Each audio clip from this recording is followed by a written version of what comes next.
Hi అండి, welcome to ప్రకృతి. ఈరోజు video special beetroot, beans, carrot fry కూర ఒకే వీడియోలో చూపించుతాను. దీనికోసం బీట్రూట్, బీన్స్, క్యారెట్, ఉల్లిపాయ, వెల్లుల్లి, పచ్చిమిర్చి సన్నగా తరిగి పక్కన పెట్టుకోవాలి. స్టవ్ వెలిగించి కళాయి పెట్టుకొని ఆయిల్ వేసుకొని వేడెక్కిన తర్వాత ఆవాలు, జీలకర్ర, పచ్చిశనగపప్పు, మినప్పప్పు వేసుకొని వేగిన తర్వాత ఎండుమిర్చి, వెల్లుల్లి, పచ్చిమిర్చి, కరివేపాకు కూడా వేసుకొని అవి వేగిన తర్వాత ఉల్లిపాయ ముక్కలు వేసుకొని వేయించుకోవాలి. అవి వేగిన తర్వాత బీన్స్, క్యారెట్ వేసుకొని హై ఫ్లేమ్ పెట్టుకొని 1 నిమిషం పాటు వేయించుకున్న తర్వాత బీట్రూట్ ముక్కలు వేసుకోవాలి.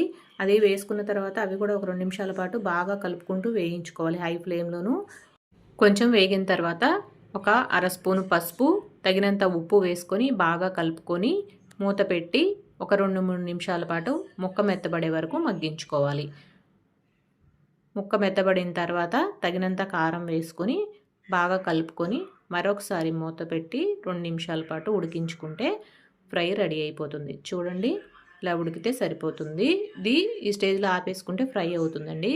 కానీ మనం కూరలా చేసుకోవాలనుకుంటే కొబ్బరి తీసుకోవాలి. నేను లేత కొబ్బరి తీసుకున్నానండి. ముద్ర కొబ్బరి ఉంటే ముద్ర కొబ్బరి అయినా పర్లేదు, పాలు తీసుకొని వేసుకోవచ్చు. లేత కొబ్బరి అయితే క్రీమ్లా వస్తుంది. చూడండి, నేను ఇక్కడ చూపిస్తున్నాను కదా, ఇది కూరలో వేసుకుంటే చాలా రుచిగా ఉంటుందండి. ఆరోగ్యం కూడాను. కొబ్బరి పాలు ఎంత మంచిదో మనకు తెలుసు కదా. ఈ లేత కొబ్బరి వల్ల క్రీమ్లా ఉంది. కూర మాత్రం సూపర్గా మంచి టేస్ట్ వస్తుందండి. బీట్రూట్, బీన్స్, క్యారెట్ అంటేనే మనకి ఎంత హెల్తీయో తెలిసి ఇంకా అందులో కొబ్బరి పాలు కూడా వేసుకున్నామంటే మరి కొంచెం ఆరోగ్యానికి చాలా మంచిదండి.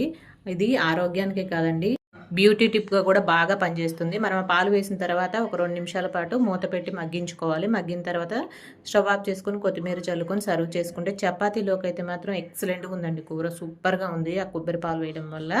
ఒకసారి ట్రై చేయండి. వీడియో కనుక నచ్చినట్టయితే లైక్ చేయండి, షేర్ చేయండి, సబ్స్క్రైబ్ చేసుకోండి. Thank you. బాయ్ అండి.